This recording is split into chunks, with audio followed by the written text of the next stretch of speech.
try to enter the country illegally, then you don't have the right to apply for asylum.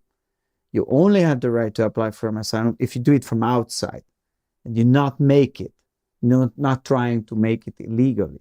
So you can knock in the door of the embassies outside Hungary and apply for asylum there, and then we have the entire system to check your application and make a proper decision. And if you get the green light, you can come in.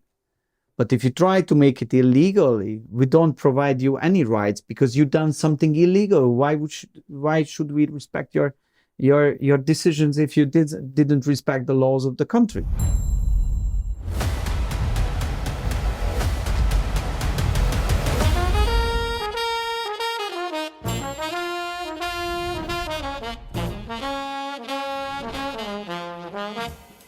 Howdy, everyone, and welcome back to Moment of Truth, the podcast of American Moment. My name is Saurabh Sharma. I'm the president of American Moment, and I'm joined by Nick Solheim, the COO of American Moment. And we have a very cool treat for you guys today. We had on Balzs Orbn, the political director for the Prime Minister of Hungary, Viktor Orban. But before I get to that, be sure as always to go to AmericanMoment.org. There you can find the backlog of this podcast, over 140 episodes at this point. You can sign up for AM Fridays, our spring lunch series on Capitol Hill in the Russell Senate Office Building, where we bring in different public policy experts every week on Fridays during the lunch hour to talk about different elements of our priorities. It's a lot of fun. There's free Chick-fil-A. Highly encourage you guys to sign up for that, and keep an eye on all of our programs at AmericanMoment.org. But going now to our fantastic guest for today, we had on Balazs Orbn, a Hungarian lawyer, political scientist, and member of parliament who has been serving as the political director for Prime Minister Viktor Orban since 2021. He was the research director of the Zásadvég Foundation, I probably pronounced that incorrectly, and served as Deputy Minister, Parliamentary and Strategic State Secretary at the Prime Minister's office. He is the chairman of the board of Matthias Corvinus Collegium, MCC. We explained what that is in the show, and chairs the advisory board of the Ludovica University of Public Service. In 2023, he was appointed to oversee the work of the Hungarian Institute of International Affairs, which our friend Gladden Pappen also helps lead. He authored several books, including The Hungarian Way of Strategy, published in Hungarian, English, French, German, Italian, and Polish languages. He lives in Budapest with his wife and two sons, and he has a new book, which is the bulk of what we talked about today, Huszár Cut, The Hungarian Strategy for Connectivity. A beautiful cover and a fantastic book. I've actually read most of it, and it's I don't know if Balazs writes these natively in English or he just has the best translator in the world, but it is really concise, clear writing, plenty of facts and figures and footnotes, and it's just a really fantastic book that explains how Hungarians think about their national interest and how they're going to protect it in the coming decades. We always like to talk about Hungary as an example of right-wingery done well abroad, and today we got to hear it from the horse's mouth, as it were, on how exactly they make it all tick. Nick, what did you make of the episode? The hour went by so fast. I was telling Balazs this after that it just flew by. I have like 20 more things I want to ask him, but Balazs has been, I've been a big fan of his for a long time, ever since I read The Hungarian Way of Strategy in 2022, when it was my book of the year. I got through 60 books and maybe it was 62 or something like that, but it was number one. It was the best book I read. And part of the reason is because just look at these footnotes. You get so much Hungarian history and strategy and how their economy and political system works through these footnotes. So definitely recommend that you check this out. I'm looking forward to digging more deeply into this, but you're right. He is really a fantastic author, and what's more, even better on the stump. Absolutely. Part of the reason that the hour goes by so quickly is because we are cool and calm as collected as a cucumber because of Magic Mind, these little green shots, great friends of American Moment. Magic Mind is a productivity shot that you take alongside your coffee in the morning. It helps even out the effects of caffeine, gives you good, stable energy throughout the day. It's full of fantastic stuff like organic matcha, ashwagandha, tea, agave, passion fruit, and so much more. It has really helped me, especially with the crazy nights, crazy sleep schedule, and all the travel. Make sure I'm at my maximum productivity. We know that DC's full of a lot of type A crazy people. So go to Magic Mind's website and use the promo code TRUTH20 to get a discount. That's promo code TRUTH20 on Magic Mind's website. You can also subscribe to Moment of Truth on our YouTube channel. You get the episodes 24 hours early on Sunday as opposed to on Monday, as well as a bunch of other member benefits. We're actually about to go to an event that we're co-hosting with the Hungarian embassy right after this. And so if you're a subscriber, you get to know about those kinds of things. So we highly encourage you guys to subscribe so that you can be in the loop for future events like that. But we'll go now to Balzs Orbn. Balzs, thank you for coming on the podcast. Thank you very much. We always like to hear about how our guests got to where they are today. Usually it's in the context of American politics, but I think our audience would really like to hear, how does one become the political director for the Prime Minister of Hungary and the chair of MCCC and all of the other esteemed titles you have? Please just tell us a little bit about your background. Oh, well, thank you very much. My family name is Orban. It's just a coincidence. So we are not No related, relation. No relation. Yeah. Do people assume, even in Hungary, that there is relation? That's always the case. Yeah. Sometimes I deny, sometimes I They think it's nepotism of the highest order. Exactly.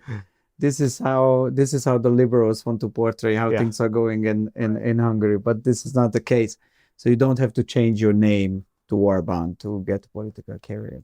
It's a coincidence. And I was grown up in downtown Budapest, which is quite rare because many of the Fidesz parliamentary representatives are coming from the countryside, just like here in the United States.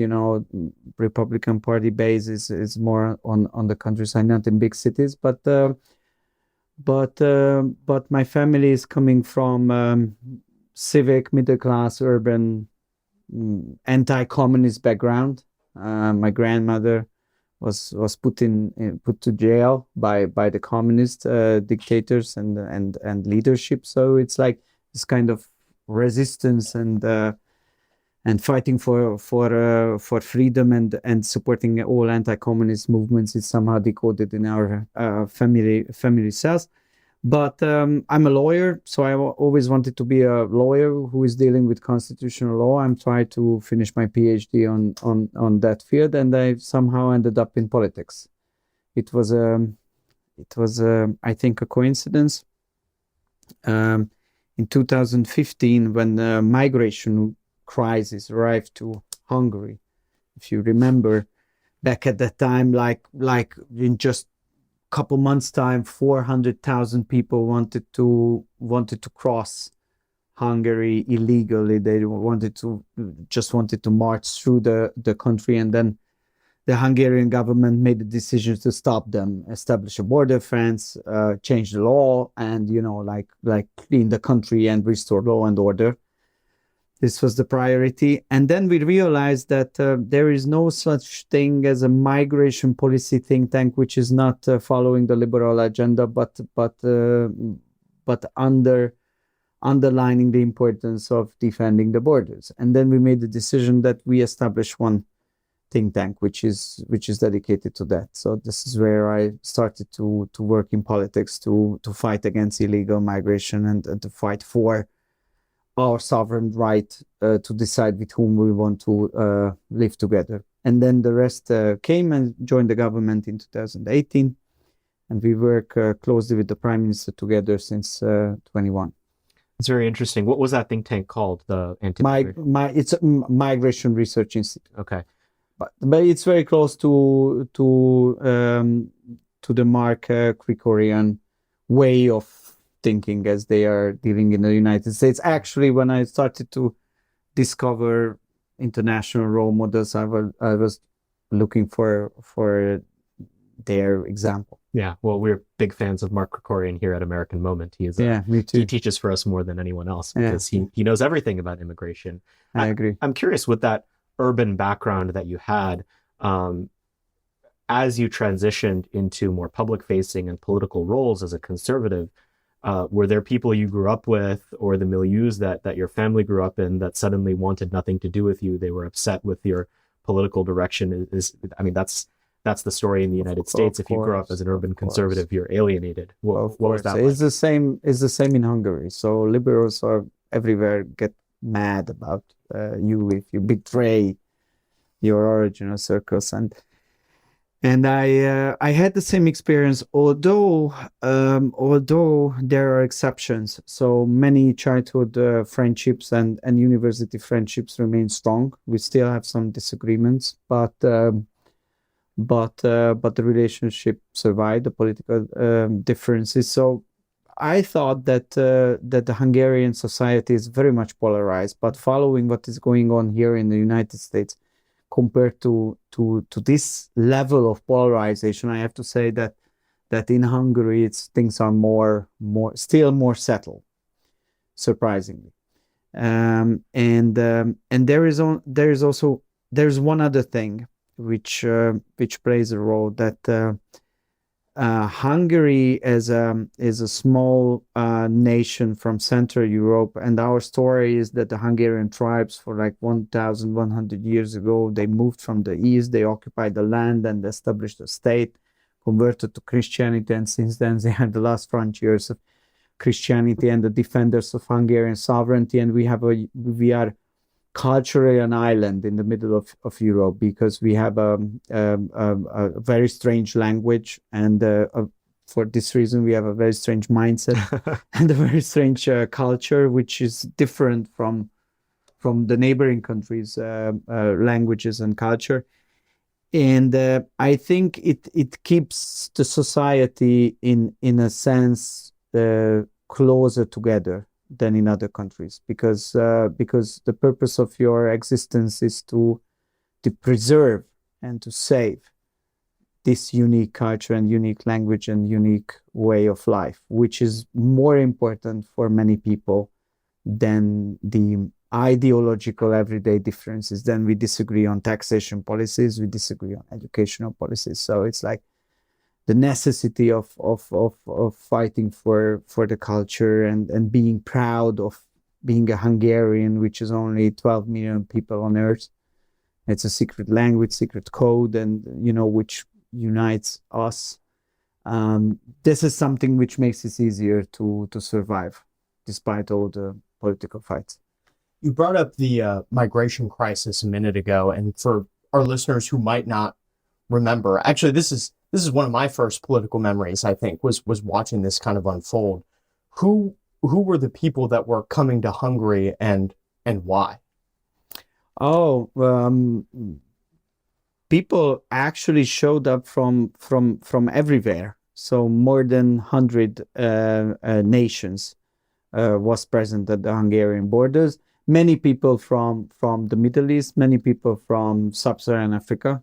But also people came from Cuba, so it's like, and from South American countries. They took a flight to Istanbul, and from there they tried to walk up and then to start a new life in Western Europe, just pass through Hungary, and they didn't want to interfere with the border protection, and like they were claiming that they have the right to enter the territory of European Union and apply for asylum and then start a new life, and then they started to disappear. So everybody was talking about the Syrian crisis, but it wasn't a Syrian crisis. It was only the minority of the people were coming from Syria. More Afghan people, more many Middle East, Central Asian countries, as I mentioned, Sub-Saharan Africa is always a popular country of origin. So I used to work in that think tank sphere, and I visited all the countries. I mean, I've been in Iraq, I've been in Bangladesh, I've been in refugee camps in Libya, in Nigeria, in Boko Haram infected territories. So I really have field experience, and I understand that these people are in need, and the situation for them, it's not comfortable. Sometimes it's miserable, but the solution is not that everybody is moving on and you give your money to human smugglers, you risk your life, and you make a 1,000, 2,000, 3,000 kilometers journey, and then you claim that you have the right to start a new life in the middle of Europe. This is not how things should be handled. So we immediately felt that this is something which is not good, and it affects national security, and our strategy. It turned out that we are right. Since then, Europe is full with conflicts like anti-Semitic attacks or everywhere, terrorist attacks, and examples of disintegration inside the society. But Hungary is a safe haven in that sense. And until this moment, many other Central European countries could avoid this. Dead end. This is basically the greatest natural experiment in modern history. Is there will be the countries in Europe that said no and said we were not going to allow hundreds of thousands, millions of people to come in overnight. And there's the countries that said yes. Yeah. And they might not exist as nations in 10 years, in 15 years. But this shouldn't be a problem. The problem, which is what we're facing now, is that, you know, they want to force us to follow their path, which we don't want to do. We respect them. Probably they are on the good side of history. Probably it's the biggest successful experiment in modern life. I doubt it, but I don't have to right to tell the Germans or the French or the Benelux countries what they should do. The problem is they want to dictate us what should we do. Right. And this is not fair. This is not how sovereign nations are talking each other. And according to our understanding, the risk is too high. So we don't know how this story will end up in 30 years. And we don't want to take a risk. We don't want to use our resources to manage the problems caused by mass migration. We want to have a developed system. We want to have a developed country. We want to be healthy, wealthy, safe, and sound. You know, we need all our resources to help our people. We don't want to spend our resources on that issue. So how did you guys act to secure your border, and what was the reaction of other European countries to that? I know you've alluded to it a little bit, but just specifics for our listeners. I think that the rule is very simple.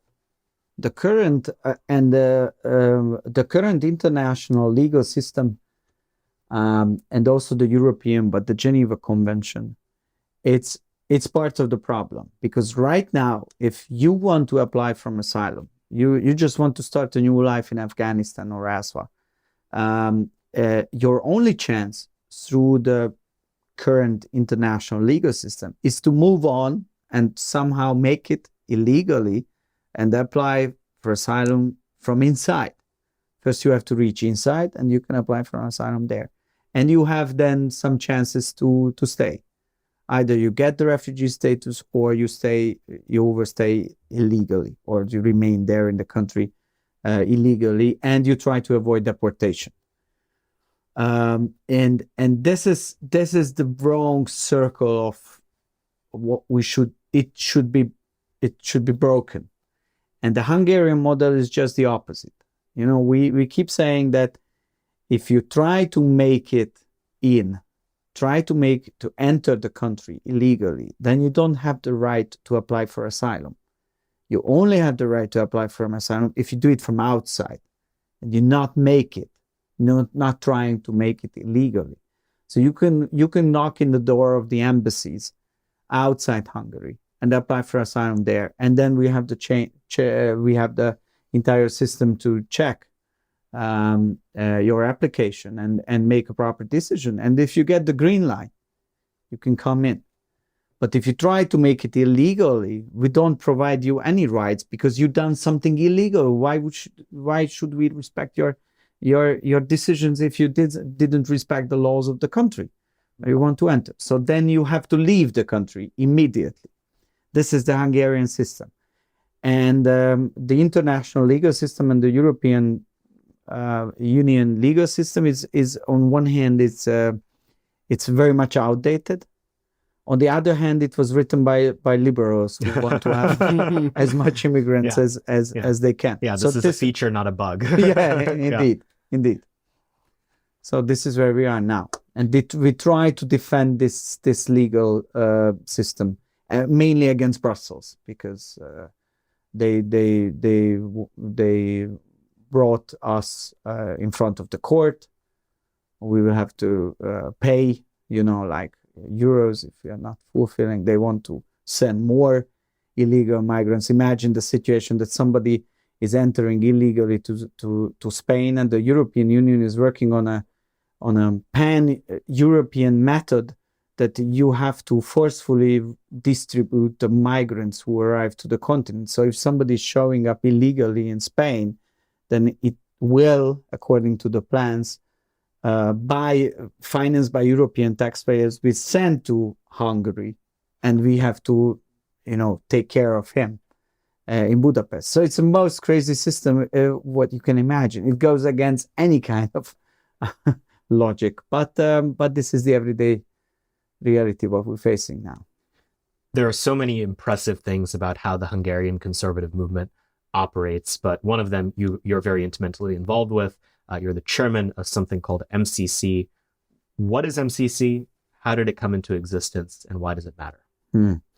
MCC is named after Matthias Corvinus. It's called Matthias Corvinus Collegium, who is a medieval Hungarian king. Back at that time, he was the one who made Hungary great. To translate it to the American audience, Matthias Corvinus is that person.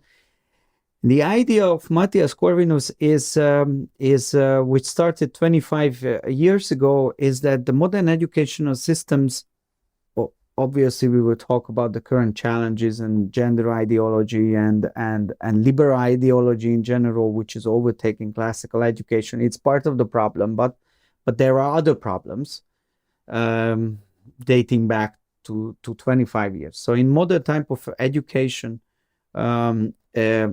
you don't always have special attention to those who are the most ambitious ones, because you have to provide education for everybody. So it means that you provide education for the less ambitious people and the most ambitious people, and you provide the same quality of education for both types of persons, and there is, according to my understanding, a special need for giving an extra for the most talented and ambitious young Hungarians. And this is what the job of MCC is about, that we are not an elementary school, we are not a high school, we are not a university, but we collect the most talented and most ambitious Hungarians from all over the country. We have 28 centers, and we provide them the extracurricular tutorial type of classical education based on merit, based on classical knowledge, and based on practical skills during their elementary school period of time, during their high school period of time, and during the university period of time. And during the university period of time, they also live together. So it has a community building element as well. And add to that, the MCC operates as a think tank with a lot of centers, research centers, a big book publishing house. We purchased the university in Vienna. We have a think tank in Brussels. So it's nowadays I would say it's a international operation as well. So MCC didn't come about absent the context of the alternatives. George Soros and other liberal internationalists had a heavy lock on the Hungarian educational system, especially at the higher levels, for many years. Tell me a little bit about what combating that and removing that undue foreign influence entailed over the last few decades. Well, George Soros is a very talented Hungarian, and he is doing a lot of bad things all over the world. And obviously he still has a special attention for Hungary. So he is the biggest opponent of the current government and all the conservative values what we represent, and he is actively financing technically everything on the cultural front. So media, universities, think tanks, lobby groups, and so on, individuals, politicians, political parties, and so on and so on. And we realized that this is something which is big, and their strategy is that they try to hide themselves behind the curtains. Just tell that this is not politics, this is something else. But the questions about migration, about gender, about what we teach to our children, these are existential questions which should be decided by politicians, not by influential lobbying groups and organizations. And we realize that on the cultural front, we also have to be able to defend our institutions and strengthen our institutions. So this is why in Hungary, at least not 90% of the media is in the hand of liberals. At least not 90% of universities are complete progressive liberals. At least not 90% of the NGOs are pushing the progressive agenda forward. But the situation is a bit balanced, and we try to create a national alternative in every single field, and it's working. And I think the young people, they respect the honesty and the opportunity that, it's you don't have to sign up for any ideology. You just have to be proud to be Hungarian. We just to make you proud of being a Hungarian, and we just want to give you an education which is not ideology based but merit based. And we just want from them to open their eyes towards the international arena, but not through the liberal financed institutions. You don't have to immediately, make research on gender ideology if you want to get a fellowship in DC or because we have our own networks, we have our own people, and you can focusing on the importance issues, and you can think about how these issues can help not only achieve your own career goals, but also to help your community.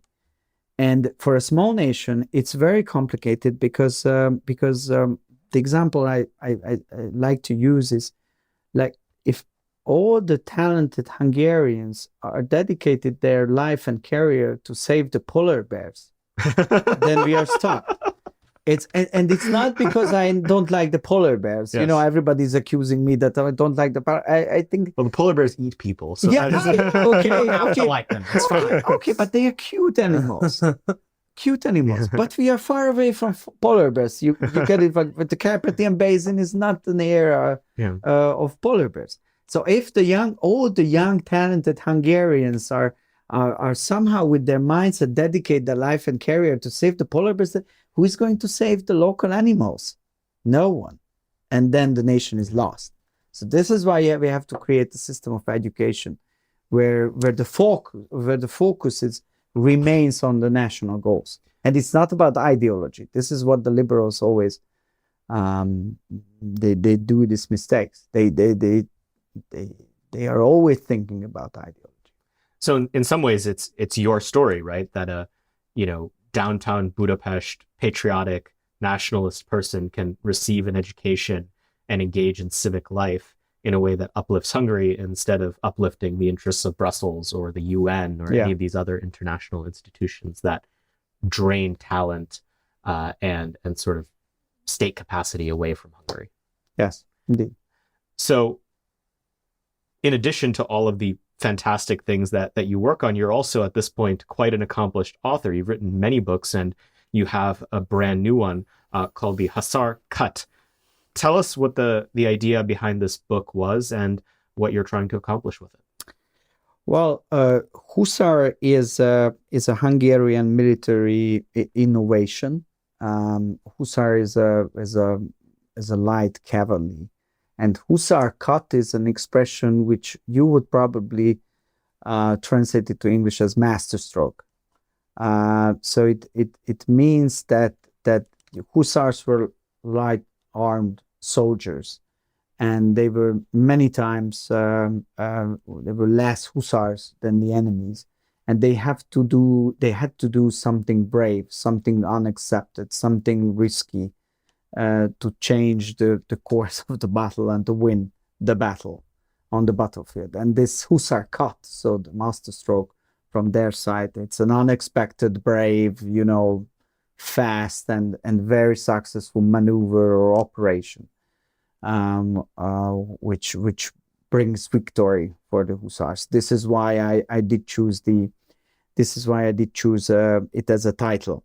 And I think that this is what Hungary should do. This is a kind of hussar cut, what we should achieve in the upcoming decade in the field of politics. Now, the entire Western world is talking about the preparation for an upcoming battle between democracies, autocracies. Before the end of history, the last ultimate battle, and we should choose sides and block formation logics and sanctions and proxy wars and decoupling and closing borders, not from illegal migrants but from economic partnerships, should be the line for everybody who is part of the Western Hemisphere or part of Europe. This is something which is, according to my understanding, not good for Europe and not good for Hungary. The neoliberal world order is ending, and I hope that there will be a national conservative world order which is based on the sovereign state decisions on how they want to manage their own lives, and it should be decoded in the country geography, history, and economic situation, and so on. So every country's strategy should be different. So in national conservatism, if you take it seriously, then you cannot agree 100% on everything, because your viewpoint should be different than other countries' viewpoint. This is the difference between liberalism and the conservative way of thinking. So in this new world era, the nation states can thrive if they are confident, if they are stick to their values, if they are trying to turn their own country to a Keystone State. And this is what we're doing in Hungary, and this is what the Hussar Cut is about, that how we should achieve this strategy. Tell me about what a Keystone State is. It's a term of art that you go to some length in the book to explain, but what is it, and why does Hungary count as an example? Well, I think that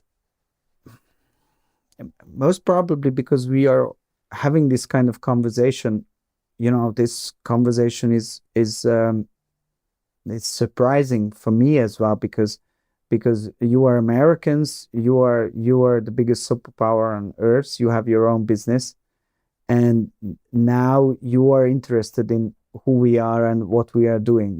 It's a country with 10 million people, not significant economy, not significant military power, but I think in the last years, Hungary, it's became somehow a Keystone State because of its policies.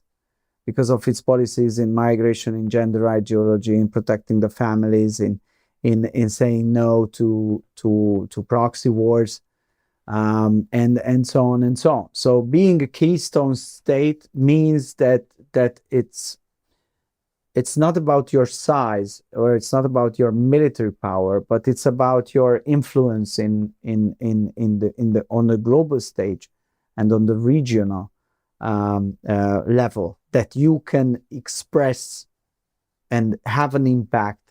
You can express your opinion and you can have an impact on global discourses. And this is what we try to achieve in Hungary. And the word connectivity, which is also part of the book, how I describe it, it's a word which should be grabbed from the liberals. In the 90s, the word connectivity was used by George Soros type of person, but now they went away. They left this idea behind. So I think we conservatives should have it and reframe it. What does it mean in a conservative way, connectivity, and how we are building connections in the field of politics, in the field of economy, in the field of culture, and so on and so on. So this is what I try to discover and try to show it to the American audience. Do you think that there is another country in the West that is thinking this strategically about their future? I hope so. I hope so, because otherwise we are in deep trouble. Because I don't see really like anyone else doing the kinds of things that you're doing and the publications that you're putting out and that sort of thing. Well, yes. Honestly, I think, and this is what I try to describe in the book, the American liberals, they still think. So they have a strategy in the field of ideology and in the field of geopolitics as well. I just don't agree with it, but no one asked me. So, but they have a strategy. In Europe, the situation is a bit different because the European transnational Brazilian elite, whatever you want to call them, it's so much interlinked with the American elite that they are just a following mode. So everything which is said by the American liberals, it's immediately said by the European liberals. So European way of thinking about the continent's sovereignty and interests and values, since there is a liberal administration in the United States, it disappeared. Only some conservative governments doing the same or doing some kind of strategic analytical work, but not much conservative governments left in Europe. You know, Polish friends, they just lost elections, so we have a conservative government in Hungary, not anymore in Poland. We have a conservative government in Italy, but financially they are in serious trouble. And they are newcomers. For them to act in a sovereign way, it's very hard. And probably this is the reason why you don't see any kind of serious strategic thinking about the future. And what I see in America is that the conservative circles did a great job during the Biden administration to understand what are the biggest fighting points where they should be united and they should push back the liberal ideology. So in the field of domestic issues, field of education, migration, gender, role of state, and so on, economy, and so on, it's I think there is a strategy. The question is the geopolitics, because it's obvious that, you know, for the United States of America, the rising power in China is a challenge, and you have to find a response to that. There can be many responses to that, either to start a war, or start proxy war, or start an economic war, or just get used to it and then try to adapt to the new world order.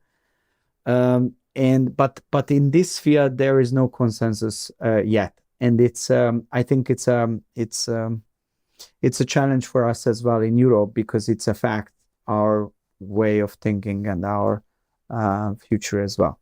Like the two rivals, if the two rival superpower goes into a third world war with each other, obviously this is not something what we want in Central Europe. Yeah, let me frame this in another direction.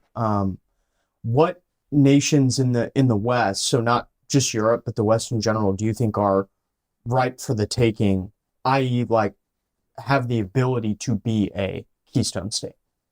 Which are the states? Which states should just become a Keystone State? Yeah, like have the ability to, you think, play a similar role? That's a very good question. Like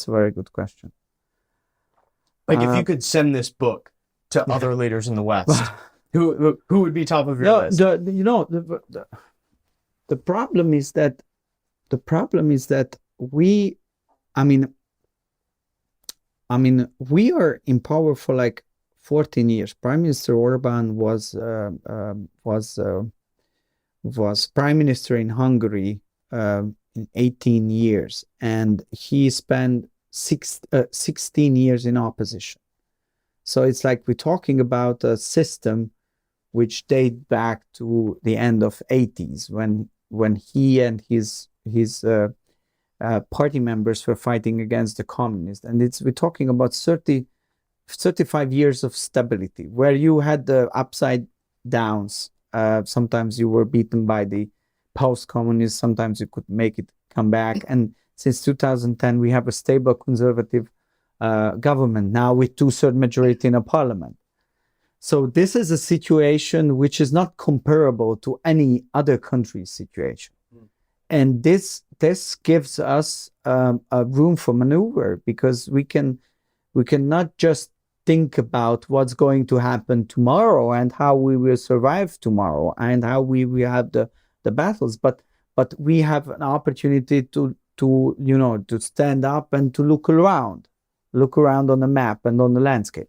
And honestly, I see that in many countries, the political elites are stuck in everyday survival.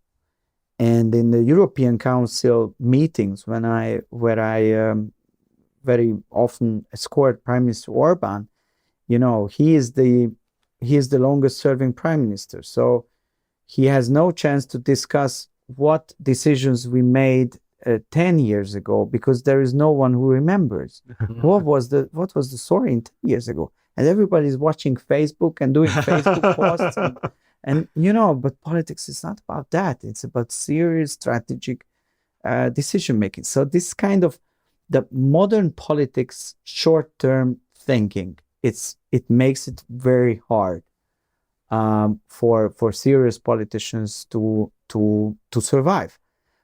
Obviously, for big countries like there is a kind of strategic thinking from the French side, still, even from the leftist side.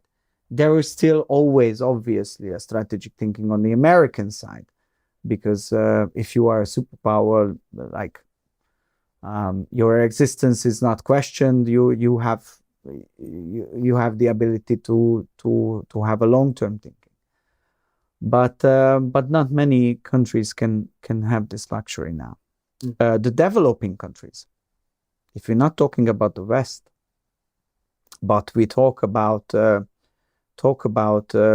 new mid-powers or the new rising powers, emerging markets, India, Turkey, South Korea, China, they have this kind of strategic vision. So immediately, if I go there, I can meet not just one, but 5, 10, 15, 20 people who are, wrote 2 books about national strategies in the last 5 years. And there is a lively discussion about how the world is changing and how should they be successful in that. And they have a confidence that their value system, their way of thinking is working, because every generation lives better as the previous generation. And now what we see is that the Western part of the world, this kind of confidence is disappeared. We are not confident. Every generation is having a worse life than the previous generation, and it's a problem. And the lack of confidence in your way of life, in your vision, in your capability of having an effective national strategy, this is a consequence of this, an obvious consequence of this. So first we have to get back to the original track. When we have your own values, when we have your own value systems, we are proud to defend it and collect some confidence, which is based on our value system and based on the economic success, what we achieved. And then optimism comes, and then strategic decision like strategic discussions immediately popping up. Yeah, the examples of countries that I think are in the same territory as Hungary when it comes to thinking this way and have the opportunity to operate this way is, India has had consistent conservative government for over a decade now, I believe. Israel, Benjamin Netanyahu is the Israeli strategic interest. I mean, it's been coterminous practically for almost 20 years. If Mr. Bukele in El Salvador continues his wild popularity, he can think on this timeline, and maybe a few other countries. But the consistent popularity of Prime Minister Orban has given him the ability to actually think beyond just the next election, but actually, make a long-term plan. Going back to the unique role that Hungary is going to have to play in this upcoming geostrategic moment, this is one of those interesting things where American conservatives and Hungarian conservatives can come together on believing that each should have their own national interest. But this might be a case where the national interest of either diverges. So it's the same. So we still believe in the same process, but it's different. So that the most controversial line item in that is going to be the United States versus China. Just tease out a little bit more for me why Hungary is not necessarily benefited by picking sides in a geostrategic competition between the US and China, a geostrategic competition that American national conservatives might be interested in having because of issues like trade imbalances and other concerns we have. Yeah. So from an American point of view, it's obvious what the American national conservatives are willing to do. So you have to be aware of this competition, and you have to strengthen your capabilities in many fields, and you have to have the decisions which probably you didn't have in the last decades. But the Hungarian situation, and I'm not just talking about Hungary, I'm talking about 100 more countries who are outside of this geopolitical rivalry. For us, for these countries, we don't want to have reflection on each other political systems. This is number one. The Chinese system is obviously different from our systems and different from the American system. Probably less freedom, definitely less freedom, more efficiency. But these are somehow having a civilizational background. So we don't want to import to our country their system, and I think they shouldn't import our system either, because everybody should have the system which fits for its country. So it's not about democracies and other type of political systems, and we have to have an ultimate fight between good and evil. This is not how you describe the word, or if you describe the word in that sense, then you are a liberal. Then you are Francis Fukuyama. So, and this is what American national conservatives has to also realize, that having a competition and having also a rivalry with the country, it doesn't mean that you can describe the word as it is described by the liberals. Because then you are part of the uniparty. You are not an alternative. And the other thing is, in Hungary, we see that our strategy is based on the idea that we are in the middle of the trade routes between East and West. Mm-hmm. So it's like the Danube, the river. It's a highway of Europe. We are a gateway. We are part of the Western economy, but also having openness towards Eastern countries as well.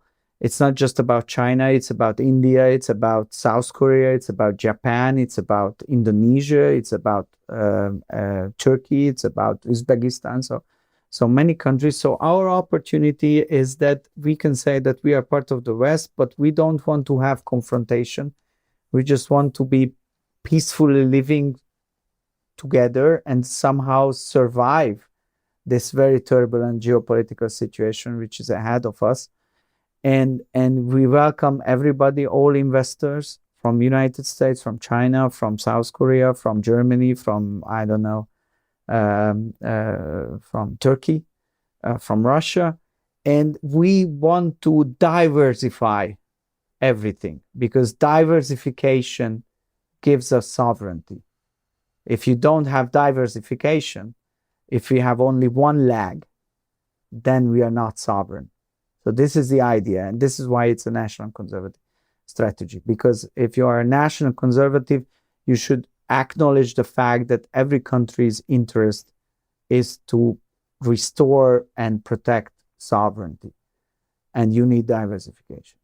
So that was going to be one of my questions. Is it's interesting what the silly people on the American right who don't like Hungary, you know, the more extremist libertarian types will say is, you know, oh, Hungary is, you know, doing state planning, et cetera. But no, part of the reforms that the Orban government has implemented have been, you know, pro-growth, pro-economic prosperity. And so as Hungary becomes a more attractive target for foreign investment, how will you prevent what has happened in so many developing countries over the last few decades? How will you prevent those foreign corporations and investors from taking undue control within Hungary? This is what the book is about. Yeah. So, first of all, it's like having a cooperation with foreign investors. It doesn't mean that you have to give up your own values. You have to be in control, in charge, defend your people, stick to your values, provide safety, and also have an economy where you support your own companies. So it's not that the case is not that you have a special attention to the foreign investors and you are not dealing with your own infrastructure, not dealing with your own companies. It's part of the strategy that you have to focus on helping them to find the breakthrough sectors, to support them, to actively involved in lifting them up, and taking care of your infrastructure, taking care of your education, taking care of your public sectors. So it's not about having a big government, a socialist type of government, but having an effective government, which is smart, bold, and, you know, like resilience in many sense. And in the meantime, it's value-oriented, and also have the ability to use the advantages of connectivity and push back on the disadvantages. Well, that makes a lot of sense. One of the interesting things because what the liberals did in the 90s when they said connectivity, like also in the United States, they outsourced the factories to developing countries, and no one was taking care of the people who were left behind. No one was taking there how this situation or changing of economic performance would affect the national security aspects of the United States, whether you are able to produce more chips, or you have to buy it from Thailand, or you have to buy it from China, and so on and so on. So you have to be, this is how the word connectivity was misused by the liberals. Mm-hmm. Now, I think this conservative connectivity strategy should be based on protecting your own interest and not making the mistakes. But in the meantime, not formulating blocks, not closing discussions, but still keeping up using the advantages of the modern time, if I may put it that way. One way that I think the liberal connectivity of the 90s and your conservative version differ is, in the book you say that Christianity is essential to your vision of connectivity. Yes. That feels so different than these talk of geography and economy. Why is Christianity important to the vision of Hungarian connectivity that you lay out in the book? You know, for a long time, I'm thinking about how we Western nations can talk to each other, and what is the basis of mutual understanding, if there is a mutual understanding. And then I realized that Christianity, it's not only a personal belief, but in the last centuries, and also the entire history of the European continent, it played a very important role to connect the different nations. All leaders, or kings, or royal families were Christians. So they understood each other based on Christian values, Christian moral, Christian ethic, on economy. The Pope played a very important role, how to bring them together, how they were thinking about family and marriages between the different nations, how they provided peace for their people, what was the moral background of good governance. These issues are all connected to Christian theology, Christian political philosophy, and Christian way of thinking. So this was the only transnational social glue which connected the West. And I think nowadays, the reason why it's getting harder and harder to talk and to understand each other inside the West, it's because of the liberals who want to overtake Christianity and substitute it with something else. But there is nothing else, honestly, like the rainbow flag idea. It's like, this cannot be taken seriously. Yeah. And now the liberal ideology based on the rainbow flag and it's something which makes friendship building among the Western societies harder. So we should restore Christianity in that sense, not in personal belief, but it's also important, but it's a different story. But as the basis of talking to each other inside the Western Hemisphere. This is why I think that we should also acknowledge the fact that the only successful connectivity project inside the West was Christianity, and we should be ready to defend it, because that's the only basis through which we can talk to each other.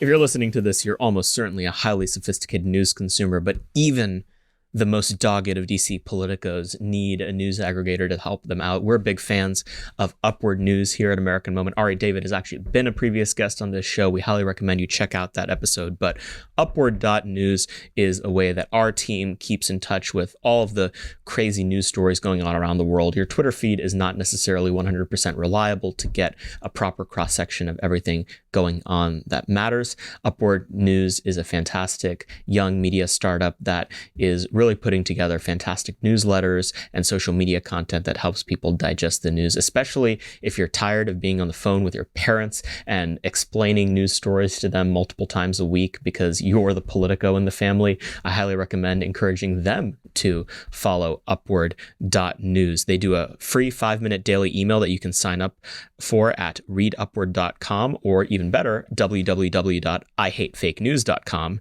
It's time for a palate cleanse from politicos, punch bowls, and pucks. Try Upward News today. We highly recommend it. Ari's an incredibly smart patriot, and they're a new player on the block focused on cutting through the noise and delivering smart analysis. Please check them out. So tell me a little bit about, you mentioned the rainbow flag a couple of times, and it's such a great representative of what the liberal agenda is. There's lots of issues that Western liberals have with Hungary. They have issues with their foreign policy and, this, that, or the other. They really don't seem to like that Hungary says no to the rainbow flag imperium. Yeah. Can you talk a little bit about the way that Western governments, U.S. State Department, for instance, have really tried to put irresponsible, undue pressure on Hungary for its socially conservative policies? I mean, I don't even want to call them socially conservative. They're just common sense. Yeah. This is what we keep telling to them as well. Not very successful on convincing them, unfortunately. But when England played against Hungary it was a soccer football match, and we won 1-0, and and the stadium was, because of some administrative issues, was only covered by children under the age of 18. But we're talking about 30,000 children. So the stadium was full with Hungarian children, and they were watching the game, Hungary playing against England. And when the game started, the English team went down to its knees. It's not the rainbow flag, but it's the BLM issue. You know, you have to go down to your knees. And the entire stadium, it wasn't orchestrated at all, but entire stadium, children started booing all the 30,000 people. You should check it online. That's amazing. I went to India and I had a discussion with one high-level administrative person from the Indian government, and she told me that she watched that game and how funny it was that all the 30,000 people started booing, because it's a sign for us. For us, the society and the social problems are completely different, and these signals, like the rainbow flag, like the pride parade, like the BLM, like the going down to the knees, it's like it's our in our eyes, it's the product of cultural imperialism, which we don't like. We simply don't like the idea of being colonized through cultural imperialism. And this is what the Indians don't like either. And this is what the rest of the world don't like. And I think on this basis, the American foreign policy cannot operate successfully, because it creates tension, not friendship. And I think everybody, us and you as well, you need friendship. You need more friendships in this fragile world order, not less friendships. So there is a constant battle, and they take it very personal. They take it very serious. When we realize that especially the sexual education in schools and kindergartens it's coming from America, we introduced the national referendum, and we asked the people whether they are ready to say no to gender ideology in schools and kindergartens, and there's overwhelming majority, more people than the number of supporters of Fidesz, the governing party, said no, that they do not support gender ideology. Actually, more people voted against gender ideology than previously voted in favor of Hungary joining the European Union. Wow. So it's really a national unity behind this topic, that we have to be able to defend our children from that. And in the meantime, it is pushed as a policy, an official policy from the liberal administration overseas and from Brussels. So the tension is there. We are having a resistant movement. They try to punish us. The head of the commission openly said a couple of weeks ago that we will not get our European funds until we're not signed up for migration and gender policy of them. This is how life looks like in Europe nowadays. So this is why we are waiting for European parliamentary elections, and this is why we are also waiting for United States presidential election, because we hope that the landscape, we don't want to interfere. It's up to you who's going to vote, but please, please, we can't wait President Trump to come back. But we hope that, at the end of this year, the entire landscape, political landscape in the Western Hemisphere can look like different than today. As a final question, paint a picture for me in words. If the strategy in this book is taken to its logical conclusion, what does Hungary look like in 10, 20 years? What role does it play in the world? And what does Hungarian life, economic society look like if you guys continue to be able to build on the successes of the last decade and past decades that you guys have had? I think it's very simple: safe and sound, prosperous, peaceful, happy. So you only need good policies which help the people, and if you are able to have a good strategy and good policies and have a good governance, and you have time, which is probably the most complicated issue in this modern democratic politics. But you have time, you have the chance to be successful. The 20th century wasn't probably the most sad period in Hungarian history. We lost 2/3 of our territory, 1/3 of our population. The country was almost disappeared. So we want to have our century in the 21st century. So this century should be about successful and prosperous Hungary, and we're looking for ways to achieve this. Balazs, how can people keep up with your public commentary and everything that you're working on? Where can they find you on the internet? They can find me on X, and I'm trying to constantly write articles on different pages. But just search for Orban. There you go. Search for the name Orban, and they get everything. Balazs, thank you so much for taking the time to come on this podcast. You're very busy, and you sat down for the full length with us, so we really appreciate it. And thank you for being an inspiration to American conservatives for all sorts of ideas on how we might improve things even here. Thank you very much, and good luck for American Moment. You are doing a great job. Thank you.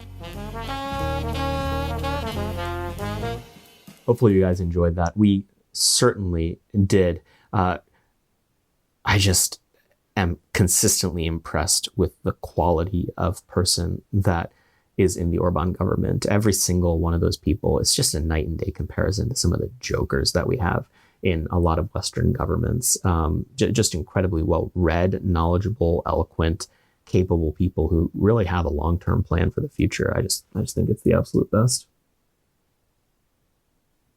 Nick has nothing to say that except nodding up. I'm not used to saying things in the outro. It's normally you just roll, so I wasn't prepping anything in my head. I want to, vibe about how fantastic it was. Alas, Nick has nothing to say. Well, as always, see you guys next week. In the meantime, please be sure to subscribe on YouTube, become a paid subscriber, help support this show, become a truther or a statesman to get the episodes 24 hours early. You can find the backlog of the show, over 140 episodes, and much, much more on our website at AmericanMoment.org. Please rate and review the podcast on Apple Podcasts or on Spotify. And, heck, donate some money to at AmericanMoment.org/donate. We're always grateful for it. We will see you guys next week. Moment of Truth is an American Moment podcast taped at the Conservative Partnership Campus Studios and is produced by Jake Mercier, Jared Cummings, Tiffany Kutris, and Matthew Pearson. Our intro song is A Minor Struggle by Ryan Serenich, and our website is AmericanMoment.org.